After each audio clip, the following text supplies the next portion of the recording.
평창 올림픽의 성공은 대한민국의 성공이기도 하지만 잘 치러지면 정부 여당의 성공에 좀 가까운 건 사실이에요. 그렇다 보니까 길을 쓰고 평창 올림픽에 많은 논란들이 생겨가지고 이도저도 아닌 상태로 만들어 버려야 돼요. 그러니까 자기네의 정파적 이익을 위해서 국가에서 하는 올림픽이 잘 되면 안 됩니다. 그런 목적으로 지금 계속해서 흙탕물 만들기, 물 흐리기. 그러니까 예를 들어서 이번에 북한이 참가를 안 하고 그냥 그 남한 단독으로 치르는 그런 올림픽이라면 그렇게 똥물 튀기는 거에 대해서 정치적으로 이해는 해줄 수 있습니다. 그냥 그래 자기들도 야당이니까 야당 안 해본 새끼들이 야당 노릇 하려고 하다 보니까 저런 미친 짓도 하는구나라고 볼 수 있는데 이거는 단순히 올림픽의 문제가 아니거든요.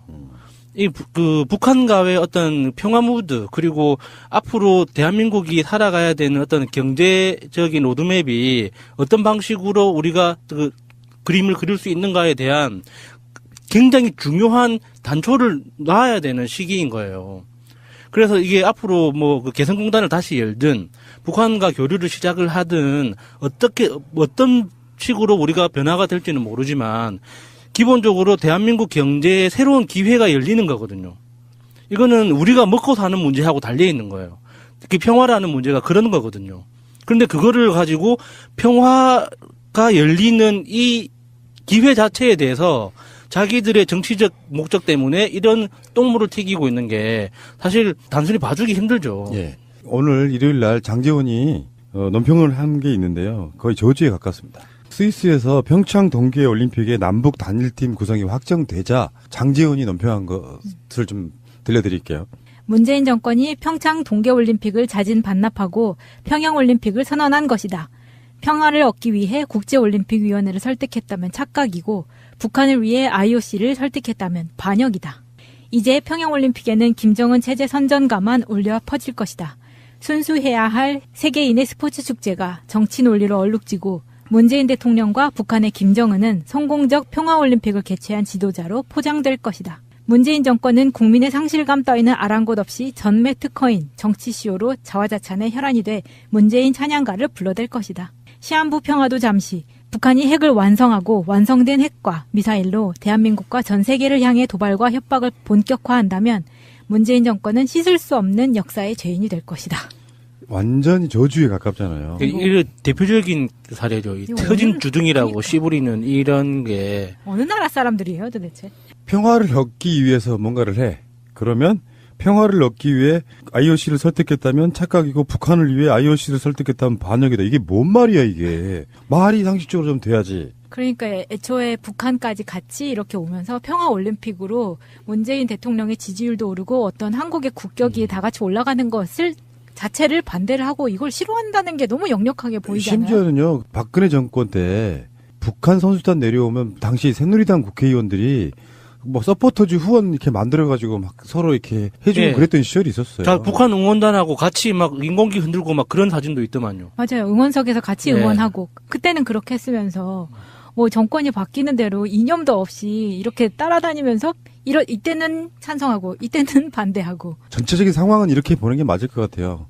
올림픽이 끝나면은 2월이 사실은 가거든요. 그러면 3, 4, 5, 6, 5 이제 본격적으로 지방선거 국면으로 접어들어요. 네. 3월 달부터는 각 당의 후보들이 공천도 되고 그러면서 3, 4, 5, 6은 그냥 선거의 개념이라고 생각하시면 돼요. 이 상황에서 박근혜의 국정농단 그 상황이 벌어지고 나서 완전히 황폐화되어 있는 그 세력들에 대한 그 부분이 있잖아요. 그 상황, 그 상태에서 지금 정부 여당이 압승할 수 있는 어떤 가능성, 그것을 눌러보기 위해서 가장 생채기를 많이 내서 최대한 문재인 대통령 지지율을 끌어내려줘야 돼요. 근데 이게 이 애들 하는 그 머릿속이 정말 궁금한 게, 근데 극단적으로 지금 평창 올림픽이 없다고 쳐요. 없다고 해서 문재인 대통령의 지지율이 내려가거나 움직일 거는 아니거든요. 이게 자신들이 뭔가 이렇게 쇼를 하고 이렇게 생채기를 낼 수 있다고 생각하는 것 자체가 좀 너무 좀 어이가 없어요. 나는 이렇게 봅니다. 보수 언론들의 일종의 여론 조작질이라는 게 있는데 여론조사에서 문재인 대통령 지지율이 조금 빠졌다고 쳐요. 60% 후반으로. 그래서 뭐 3, 4%에서 뭐 많게는 6% 빠졌다는 뭐 이런 여론조사가 나와요. 네. 이때다 하고 흐름을 타게 만들어야 돼, 이 사람들은. 그러면서 그 이유를 두 가지를 들단 말이에요. 남북 단일팀 논란과 비트코인 문제. 그걸로 지금 문재인 대통령 지지율이 계속 빠지고 있다라는 식의 뉘앙스를 글을 내보내요. 아, 비트코인 때문에 문재인 대통령 지지율이 빠진 거라고요? 그러니까 그런 논란들 때문에 지지율이 빠졌다라는 식으로 분석을 해야 되는데 저는 그거 정말 악의적인 거라고 보거든요. 예. 예를 들어서 우리가 항상 하는 얘기지만 여론조사 질문 내용 하나만 갖고도 얼마나 떨어뜨릴 수 있다고. 그 반대 예. 방식으로 홍준표가 그랬잖아. 자기도 자기 지지율 70% 올릴 수 있다는 식으로 이야기를 했잖아요. 그러니까 제일 유명한 사건, 최근에 오래된 여관에 불 질러가지고 몇 분 안타깝게 돌아가셨잖아요. 이제 그것도 문재인 대통령 지지율 빠진 거의 원인으로 만들 수 있겠네요. 그렇죠. 그런 논리면. 그런 걸 다 평상시 때 예. 이렇게 다 보살피지 않아서 예. 돌아보지 않아가지고 예. 불락이 됐다 이렇게 만드는 예. 거거든요. 전반적으로 보수 언론이 주도를 하고 거기에 센 오딩들은 장제원이나 홍준표 같은 자들, 나경원 같은 자들이 그걸 이렇게 푸시해주고 그걸 통해 가지고 젊은 사람들 같은 경우에는 왜 비트코인 같은 건 문제에 예민할 수 있다고 저는 봐요. 예. 그런 부분들이 정부가 잘못 대처하고 있다고 계속 논조를 몰아가고 평창올림픽에 대해서는 지금까지 고생한 한국 선수들은 뭐가 되느냐 그 분위기를 몰아가면서 지지율을 빼려고 지금 아기다툼을 하고 있는 거라고 보시면 될 것 같고요. 여기에 속아 넘어가시면 안 된다. 저는 그렇게 말씀드리고 오늘 그러니까 일요일 날 오늘 현성월 단장이 저 한국에 내려왔어요. 일반 용로로 왔거든요. 용로로 와서 서울역에서 KTX를 타고 강릉을 가는 그 상황인데 와, 우리나라 언론들 현성월만 보도를 해. 왜 왔는지도 모르겠어요, 이제는. 계속 보도를 하니까. 아니, 안 온다 그랬다가 지금 갑자기 온 거잖아요. 하루 젖은 거예요. 하루 그것도 젖은. 그런데. 조금 너무 취소됐다고 대대적으로 보도를 예, 해서. 그러니까 이게 현성월이라는 사람이 여성이라는 걸 지나치게 부각하는 것 같아요. 아, 진짜 꼴 보기 싫더라고요. 예. 완전히 무슨 옷을 입었다. 너무 무슨 저질이야, 진짜. 목도리를 했다. 예. 이런 거는 알고 싶지 않거든요, 사실. 아니, 그게 무슨 상관이에요. 진짜 그러니까. 그 사람이 지금 어떤 의제를 갖고 왔고 어떤 의제를 가지고 돌아갈 건가가 중요한 거지. 이 무슨 뭐 연예계 뭐 가십 보도하는 것도 아니고 파파라치들도 아니면서 뭐 그딴 보도를 하는지 모르겠어요. 서울하고 강릉에서 한 번씩 공연을 한대요. 예. 뭐냐면은 감독이니까 공연장을 어떻게 사용할 것인지. 그렇죠. 봐야죠. 그런 걸 다 이렇게 음향 같은 예. 거라든지 이런 뭐 무대 설치라든지 등등을 다 봐야 되거든요. 예. 근데 가장 뜻깊은 건 그래요. 그냥 용로로 내려왔어요. 휴전선 넘어가지고. 그래서 서울까지 와서 서울에서는 KTX 타고 예. 간다. 이렇게 쉬운 걸 그 파주 통해서 네. 쫙 내려왔겠네요. 우리가 전방송에서 이야기했지만 이제 한국의 선수들도 금강산 쪽으로 가고 예. 이게 교류예요. 왔다 갔다 할 수 있는 예. 거. 그래서 북한에서 차 타고 내려오고 기차 타고 내려오고 하는 것들이 하등의 신기한 뉴스가 안 되는 날 예. 남북 간의 교류라는 말은 없어질 거라고 보는데. 그러니까 거기에서도 우리 머릿속에 북한이라고 하면 어떤 거대한 장벽처럼 안 그러면은 대한민국이 어떤 그 과르막혀 있는 섬나라처럼 우리 머릿속으로 인식을 하잖아요. 네. 휴전선 그 이후로는 아무것도 없다는 식으로 우리 머릿속에 지워져 있잖아요. 네. 근데 육로로 차 타고 내려왔어. 그 사실 자체가 우리 머릿속에 던지는 어떤 작은 돌멩이 같은 거라고 보거든요. 아니, 그게 무슨 환타지 책에서 예. 정말 그 주인공이 나온 것 같은 그런 느낌? 예. 좀 책에서 누군가가 걸어 나온 그런 느낌이었어요. 사실은 그게 아닌데 누구든지 갈 수 있고 사실 자동차로든 걸어서로든 뭐 기차로든 얼마든지 왔다 갔다 할 수 있는 이어진 땅이란 말이에요. 우리가 끊겨 있는 게 아니에요. 끊어 분단이라는 개념은 우리 머릿속에 심어져 있는 이미지인 거지 실제로는 하나의 땅이에요. 이어져 있는 길인데 우리가 가지 못하고 있는 것뿐이죠. 자, 좋아지면 그렇게 생각해 볼 수도 있어요. 북핵 문제에 어떤 방점을 찍고 그 모든 것은 다 북핵이 없어져야만 가능한 일이라고 생각하는 분도 있을 수 있다고 생각해요. 우리나라 보수 중에 그런 사람들이 있습니다. 제가 어제 그 어떤 식당에서 또 꼭 어르신들 꼭 옆자리에 앉으면 다 소리 들리게 이야기하는 거 있잖아요. 네. 왜냐, 잘 안 들리거든. 자기들끼리. 예. 근데 거기서도 그런 이야기를 노인들이 하고 계시더라고요. 뭐 이명박이 죄가 있네 없네. 안 되는 이야기지만 이야기들이 하도 쓰레기 같아가지고. 사실 저는 시사 전문가잖아요. 예. 뭐 방송 들으신 분들이 대부분 다 그러시겠지만 시사를 흐름을 타면서 계속 끊임없이 보고 있기 때문에 저 사람들이 내 귀에 들리게 크게 이야기하는 자기끼리 안 들리니까 하는 그 소리 속에 80%가 거짓말인 거야. 아, 그거 꾹 참고 그냥 나오는 건 정말 어려운 일이었어요.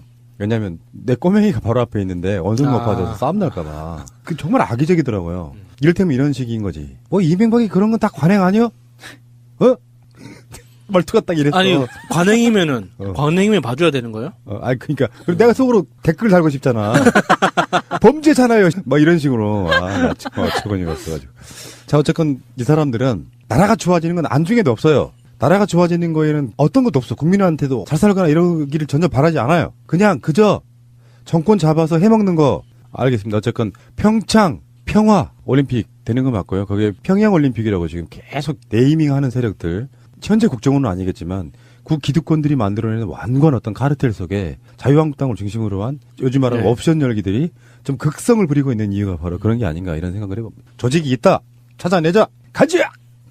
가즈아! 예, 새가 날아든다만의 특별한 인터뷰 시작하겠습니다.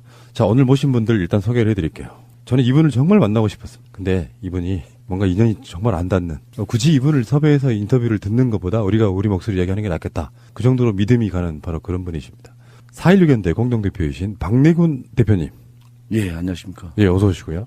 자, 그리고 정말 오랜만에 나오시네요. 자, 영석 아빠 오병환님. 네, 정말 반갑습니다. 진짜 오랜만이시죠? 예, 예. 한 새날 2번 출연하는 것 같은데요. 새날 앵청자 여러분 정말 반갑습니다. 예. 그러니까 세월호 사건 나던 바로 그 해에 세월호 유가족으로는 처음으로 출연하신 분이세요. 그 후로 많은 분들이 출연하셨는데 그러셨고 어쨌건 보통 이제 저희들 뒤에서는 이제 막내군 위원장 뭐 이렇게 표현 많이 하는데 최근에 1987 영화 보면서 거기에 김정남이라는 인물이 나와요. 박근혜 정권 때의 김정남. 저는 그렇게 박내군 위원장 부르거든요. 김정남 선배는 여기 뒤에서 이렇게 하셨던 분이고 저는 이제 이렇게 앞에서 드러내놓고 하는. 예. 거기 이제 배우 조정을 주로 했다고 한다면 저는 이제 앞에서 이제 이렇게 다 떠맡는 이런 상황이라서. 그러니까 박내군 대표님에 대한 이야기는 저희들이 방송으로 되게 많이 했는데 특히 이제 그 조명받았던 게 문재인 대통령의 5.18 기념사에서 박내전이라는 인물을 이렇게 언급하시는데 바로 그분의 형님이시잖아요. 예, 그렇죠.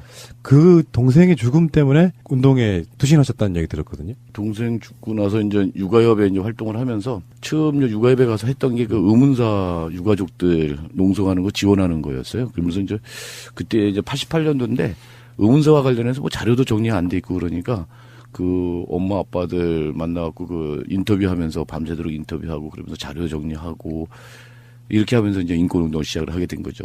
맨 처음에 이제 한 게 그런 국가에 의한 그런 의문사 또 고문 사건들 이런 거 하다 보니까 이렇게 자연스럽게 인권운동의 길로 들어오게 됐고 주로 이제 인권 사안들 중에 이제 이게 죽음과 관련된 국가에 의한 국가 폭력에 의해서 죽은 어떤 이런 문제들에 많이 이제 관여를 하게 됐던 것 같습니다. 평생을 이제 그 이후에는 인권 뭐 노동 뭐 등등 어떤 사안들마다 이렇게 명단 딱 보면은 박내군 쓰여 있어요. 예, 예. 그러니까 이를테면 제가 봤을 때는 함세흥 신부님의 후계자 정도 느낌. 아이, 그거 아닙니다. 그렇게 되셔야 될 것 같고요. 뭐 전 제 개인적인 생각은 그렇다는 말씀드리고 어쨌든 그 대통령 기념사의 동생 이름이 나올 때 어떤 기분이셨어요? 그때 이제 마침 그 세월호 가족들 오고 거기 5.18 묘역에 가 있었어요. 그 기념식 하는.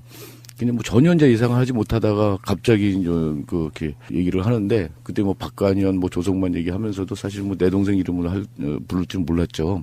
그래서 또 갑자기 이제 동생 이름이 이제 불리니까 상당히 좀 울컥하고 그러는데 만약 세월호 가족들로 같이 있지 않았으면 거기서도 뭐 울 뻔했어요. 뭐 그랬는데 그 이제 왜 그러냐면 이제 올해가 이제 30년 되는 거고 작년에 29년이잖아요. 처음으로 공식석상에서 제 동생 이름이 불린 거죠. 그래서 상당히 이제 감격스러운 어떤 상황이었고, 그래서 이제 돌아와서 이제 생각을 해보니까 이게 이제 유가족들이 마음이 다 그런 거거든요. 누가 알아주길 바라고, 그거를 잊지 않길 바라고 이러는 거잖아요. 근데 이제 제 동생은 이렇게 이제 박내전에 하고 이제 대통령의 이름도 불려주고 그랬는데, 곧바로 이제 그 전에 내 동생 전에 죽은 최덕수라든지 다른 사람들의 가족들이 생각나는 거죠. 그래서 이제 야 그때 이제 그런 비슷한 이유로 해서 죽은 사람들 이렇게 좀 명단을 이게 또 이렇게 그냥 자료를 찾아가지고 그날 밤에 페이스북에다가 이렇게 올린 거. 올렸어요. 그래서 똑같은 형식으로 그때 이제 한 사람 한 사람 부르면서 이제 어디서 뭐 이렇게 죽은 누구 뭘 외치면서 죽은 누구 이렇게 했잖아요. 그런 형식으로 해가지고 12명인가 이런 거를 이제 찾아가지고 그렇게 페이스북에다가 올리고 이제 그랬었던 적이 있습니다. 대통령께서 혹시 위원장님 의식하고 하신 거 아닐까요? 글쎄 그건 모르겠습니다. 저는 그런 느낌이 들었어요. 예. 이중에 이제 동생분도 그렇고 박내전님도 그렇고 대표님도 그렇고 결국은 진상규명이거든요. 네. 이 진상규명을 이렇게 형제간 생과 사를 넘어서 하고 계시는 거라서 존경스럽고요. 일단 반갑습니다. 예. 자, 우리 영석 아빠는 지금 나온 지는 오래됐지만 예. 동고차도 소식은 제가 계속 전했었거든요. 네. 동고차도에서 얼마나 계신 거예요? 동고차도로 뭐 달수로 한다면은 한 오래 있었죠. 거의 노숙하신 거죠, 뭐 거기 가서. 예, 예. 거의 뭐 처음에는 굉장히 힘든 노숙이었지만 나중에 도움이란 후원을 해줘서 그나마 좀 나은 생활했는데 그래도 굉장히 거기는 춥고 그렇겠죠. 덥고 씻는 게 문제였죠. 또 먹는 것도 그렇죠. 제가 보기에는 이분도 우리 영석 아빠도 세월호 참사에 있어서의 상징적인 인물 중에 하나예요. 광화문에서 그 오랜 시간 그 추위 견뎠고 또 이제 동거차도 가서 고생하시고 저는 기억납니다. 세월호 관련해가지고 국회에서 가장 당차게 국회의원 당시 그 새누리당 국회의원들한테 항의하던 모습 최고였어요. 그때 생각하면 참 이제 제가 이런 활동을 안 했잖아요. 단체 활동을. 그러다 보니까 그런 국회의원들을 이제 처음 대면한 거죠. 근데 그때 김기춘 비서실장이었죠. 그때 왔을 때 김기춘이가 그런 사람이었다면 저는 아마 멱살을 잡았을 겁니다. 최고예요. 네. 나는 그런 김기춘이가 그렇게 나쁜 사람인지는 몰랐어요, 솔직히. 네.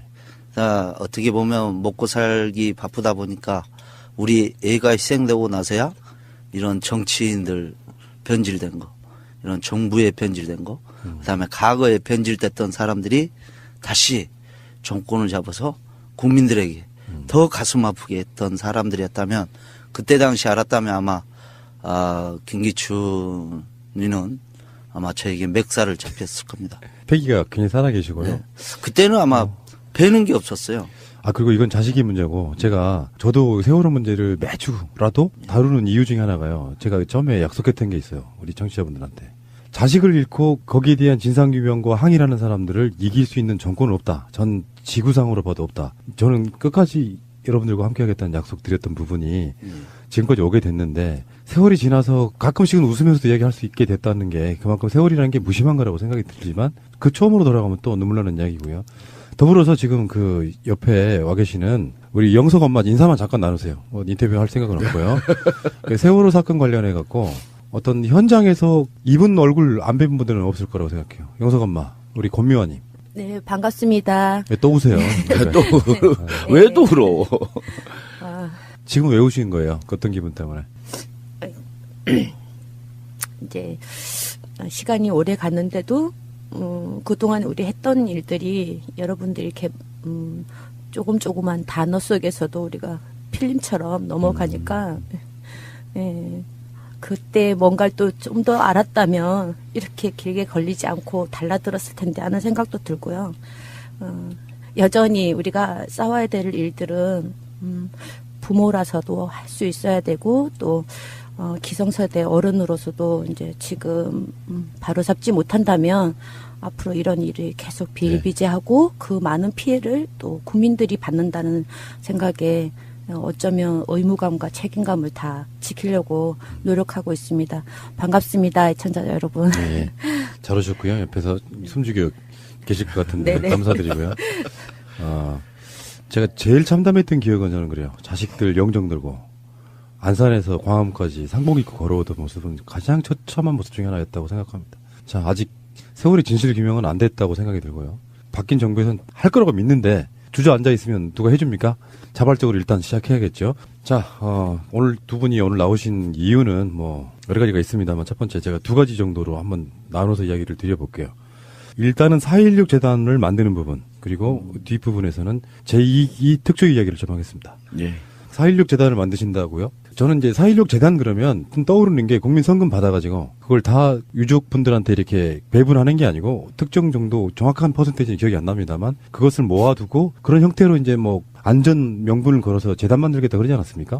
예, 그때 박근혜 정부에서 그랬습니다. 안전사회 건설한다고 성금 400억을 떼어놓은 게 있습니다.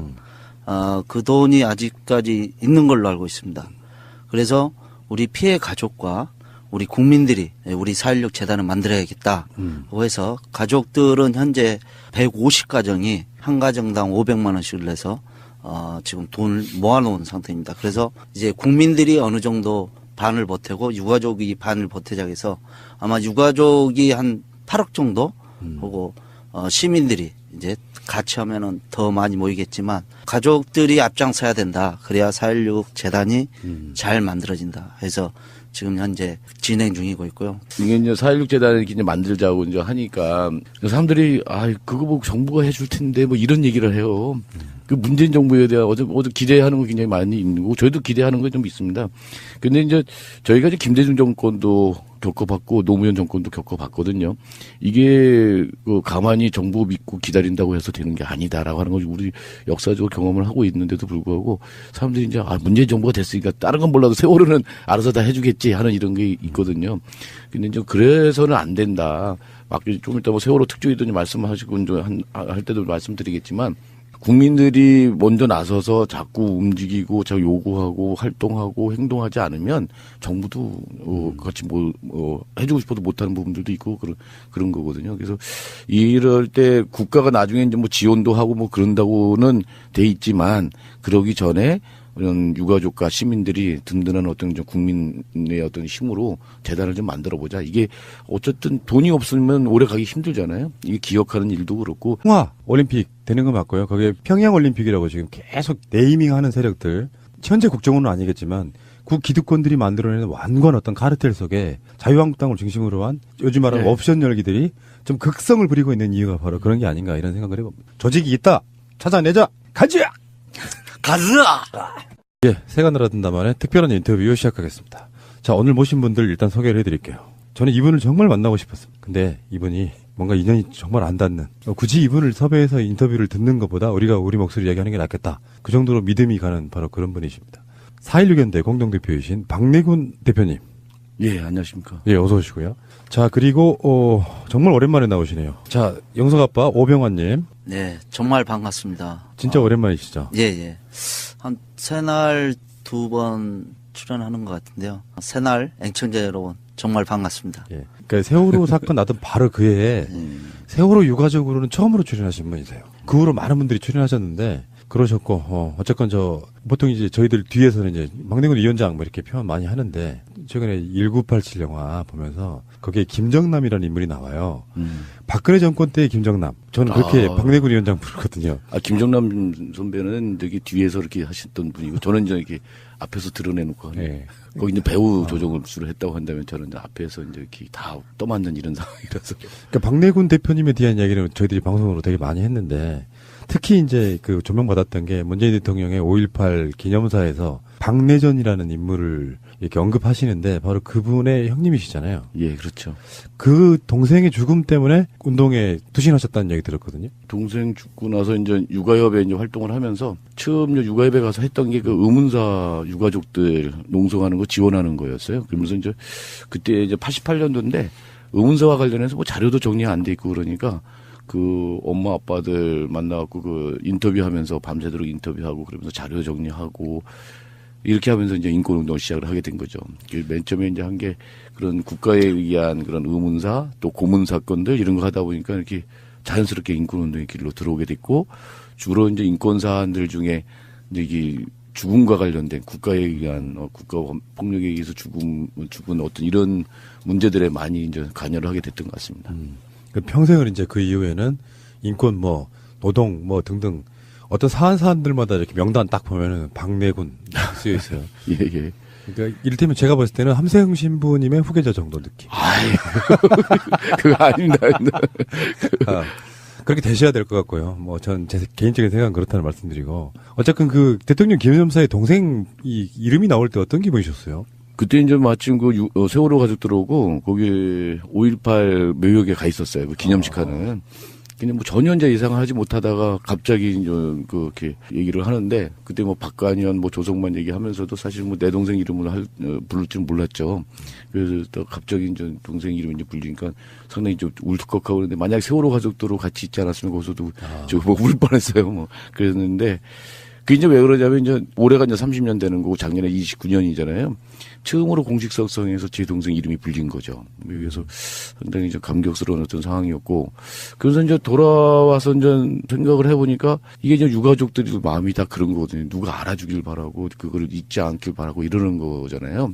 근데 이제 제 동생은 이렇게 이제 박내전하고 이제 대통령 이름도 불려주고 그러는데, 곧바로 이제 그 전에 내 동생 전에 죽은 최덕수라든지 다른 사람들의 가족들이 생각나는 거죠. 그래서 이제 그때 이제 그런 비슷한 이유로 해서 죽은 사람들 이렇게 좀 명단을 또 이렇게 그냥 자료를 찾아가지고 그날 밤에 페이스북에다가 이렇게 올린 거 올렸어요. 그래서 똑같은 형식으로 그때 이제 한 사람 한 사람 부르면서 이제 어디서 뭐 이렇게 죽은 누구 뭘 외치면서 죽은 누구 이렇게 했잖아요. 그런 형식으로 해가지고 12명인가 이런 거를 이제 찾아가지고 그렇게 페이스북에다 올리고 이제 그랬었던 적이 있습니다. 대통령께서 혹시 위원장님 의식하고 하신 거 아닐까요? 글쎄 그건 모르겠습니다. 저는 그런 느낌이 들었어요. 예. 일종의 이제 동생분도 그렇고 박내전님도 그렇고 대표님도 그렇고 결국은 진상규명이거든요. 네. 이 진상규명을 이렇게 형제간 생과 사를 넘어서 하고 계시는 거라서 존경스럽고요. 일단 반갑습니다. 예.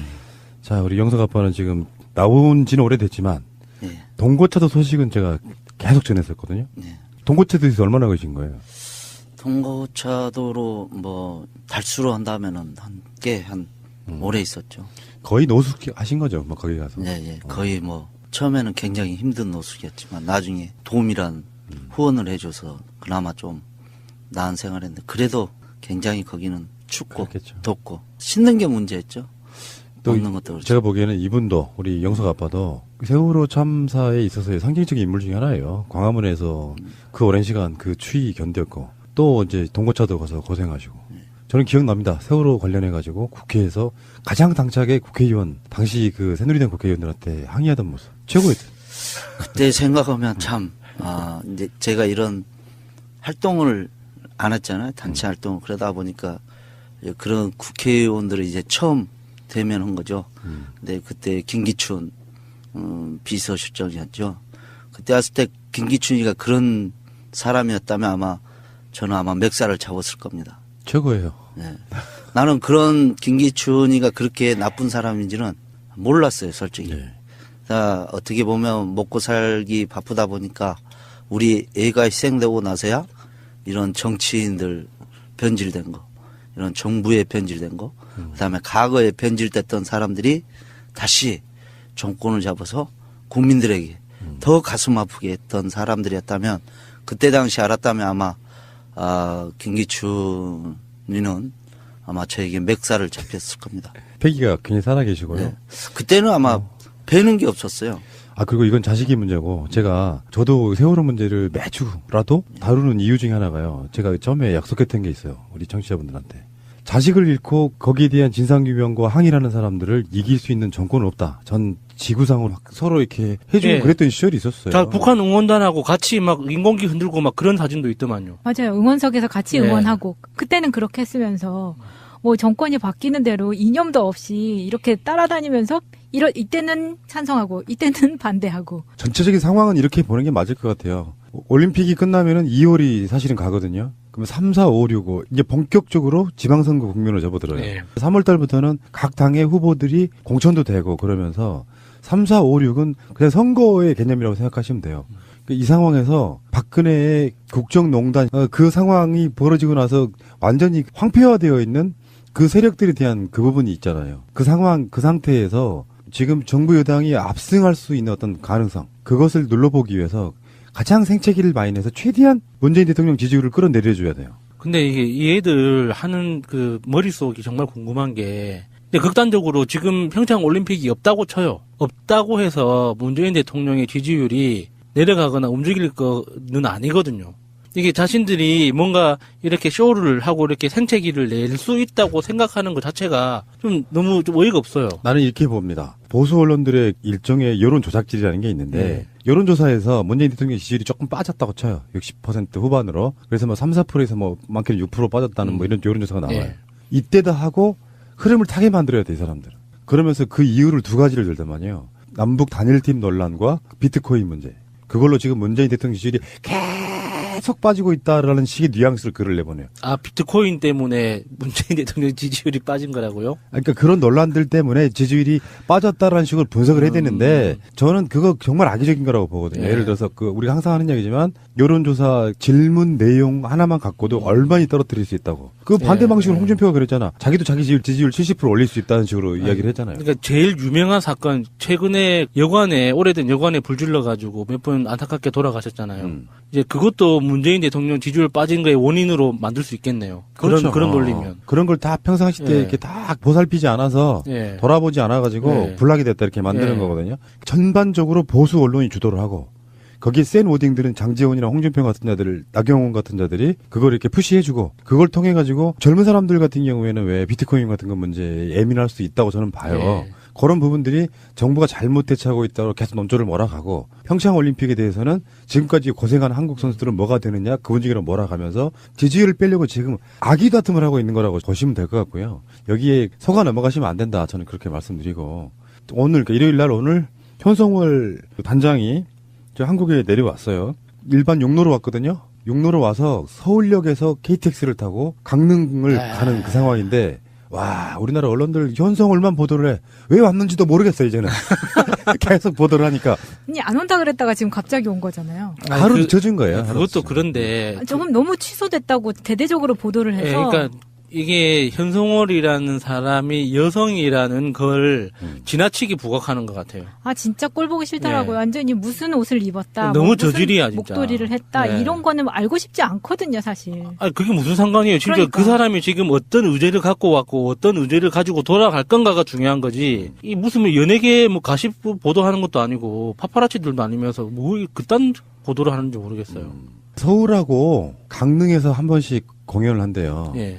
뭐냐면은 감독이니까 공연장을 어떻게 사용할 것인지. 그렇죠. 봐야죠. 그런 걸 다 이렇게 음향 같은 거라든지 예. 이런 뭐 무대 설치라든지 등등을 다 봐야 되거든요. 예. 근데 가장 뜻깊은 건 그래요. 그냥 용로로 내려왔어요.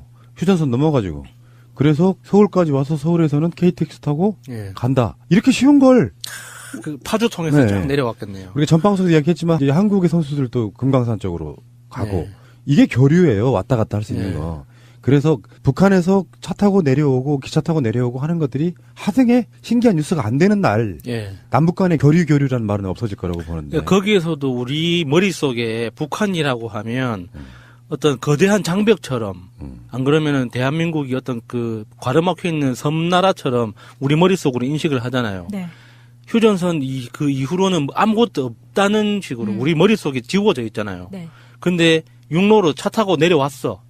그 사실 자체가 우리 머릿속에 던지는 어떤 작은 돌멩이 같은 거라고 보거든요.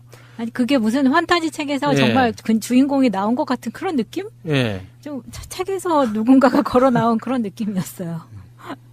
사실은 그게 아닌데 누구든지 갈 수 있고 사실 자동차로든 걸어서로든 뭐 기차로든 얼마든지 왔다 갔다 할 수 있는 이어진 땅이란 말이에요.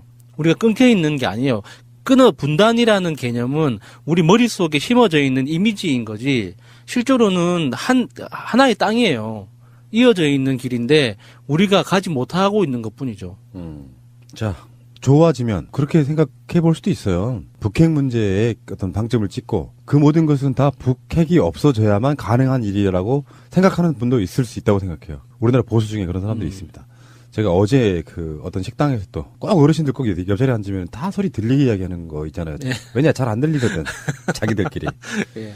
근데 거기서도 그런 이야기를 노인들이 하고 계시더라고요. 뭐 이명박이 죄가 있네 없네.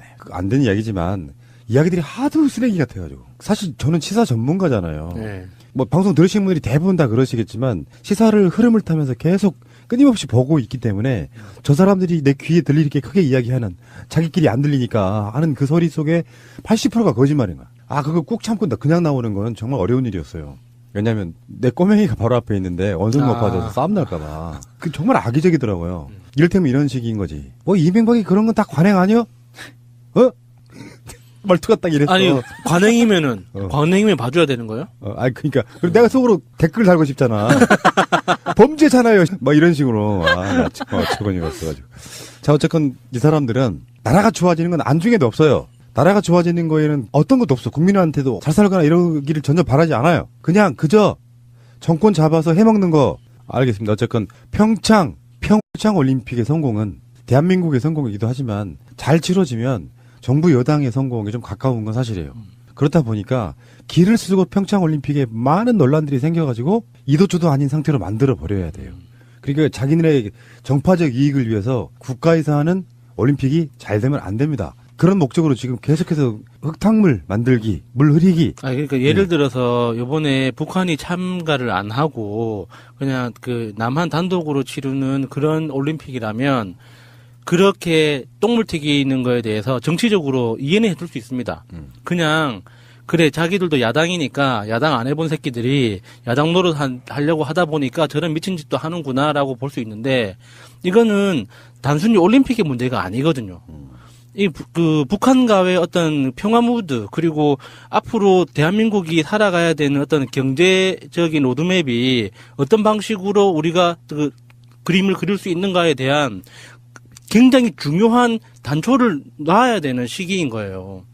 그래서 이게 앞으로 뭐 그 개성공단을 다시 열든 북한과 교류를 시작을 하든 어떤 식으로 우리가 변화가 될지는 모르지만 기본적으로 대한민국 경제에 새로운 기회가 열리는 거거든요. 이거는 우리가 먹고 사는 문제하고 달려 있는 거예요. 특히 평화라는 문제가 그런 거거든요. 그런데 그거를 가지고 평화가 열리는 이 기회 자체에 대해서 자기들의 정치적 목적 때문에 이런 똥물을 튀기고 있는 게 사실 단순히 봐주기 힘들죠. 예. 오늘 일요일 날 장제원이 논평을 한 게 있는데요. 거의 저주에 가깝습니다. 스위스에서 평창 동계올림픽의 남북 단일팀 구성이 확정되자 장제원이 논평한 것을 좀 들려드릴게요. 문재인 정권이 평창 동계올림픽을 자진 반납하고 평양올림픽을 선언한 것이다. 평화를 얻기 위해 국제올림픽위원회를 설득했다면 착각이고 북한을 위해 IOC를 설득했다면 반역이다. 이제 평양올림픽에는 김정은 체제 선전가만 울려 퍼질 것이다. 순수해야 할 세계인의 스포츠 축제가 정치 논리로 얼룩지고 문재인 대통령과 북한의 김정은은 성공적 평화올림픽을 개최한 지도자로 포장될 것이다. 문재인 정권은 국민의 상실감 따위는 아랑곳 없이 전매 특허인 정치시효로 자화자찬의 혈안이 돼 문재인 찬양가를 불러댈 것이다. 시한부 평화도 잠시, 북한이 핵을 완성하고 완성된 핵과 미사일로 대한민국과 전 세계를 향해 도발과 협박을 본격화한다면 문재인 정권은 씻을 수 없는 역사의 죄인이 될 것이다. 완전히 저주에 가깝잖아요. 이 대표적인 사례죠. 이 터진 주둥이라고 그러니까. 씨부리는 이런 게. 어느 나라 사람들이에요 도대체? 평화를 얻기 위해서 뭔가를 해. 그러면 평화를 얻기 위해 IOC를 설득했다면 착각이고 북한을 위해 IOC를 설득했다면 반역이다. 이게 뭔 말이야 이게. 말이 상식적으로 좀 돼야지. 그러니까 애초에 북한까지 같이 이렇게 오면서 평화올림픽으로 문재인 대통령의 지지율도 오르고 어떤 한국의 국격이 다 같이 올라가는 것을 자체를 반대를 하고 이걸 싫어한다는 게 너무 역력하게 보이잖아요. 심지어는요. 박근혜 정권 때 북한 선수단 내려오면 당시 새누리당 국회의원들이 뭐 서포터즈 후원 이렇게 만들어가지고